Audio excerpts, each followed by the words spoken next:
people. You might say, well, how does this relate to being on automatic change? How does this relate to you becoming a new person? I'm crucified with Christ, nevertheless I live. Now Paul is saying, even though I am crucified, I am dead. He says, I'm still living. I'm still living in this physical, natural world. Nevertheless I live, yet not I. Even though I am living in this physical realm, like me, Hudson Funk, right now, I'm living. I'm a real person. I'm not an angel. I'm not God. I'm physical. I'm a human being. I'm Hudson Funk. Whatever would that want to call that, whatever you want to put that towards. But Paul says, yet not I. I'm not the one living anymore. And this is where people get kerfuffled here.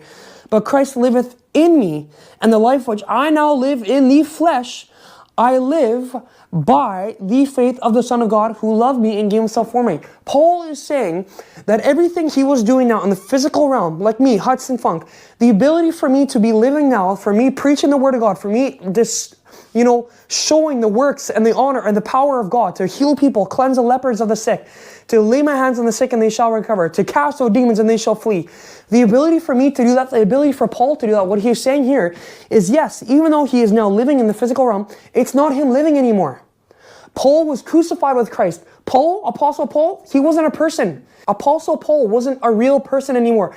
Paul was dead. Paul was crucified. Paul wasn't a thing anymore. If you've ever heard about Apostle Paul, he murdered Christians. He consented to people's death. Not only that, he was also a part of the people that consented to the first martyr of the New Testament reality, Stephen. You can read about that in Acts chapter 7, I believe. He was there. He consented to his death. He was a person going around killing other people. He was a Pharisee of the Pharisee. He was living a sinful nature. He was not born again. That person that Paul was there in the Old Testament and that before he had this experience with God, he's gone. That person isn't real anymore. That's gone.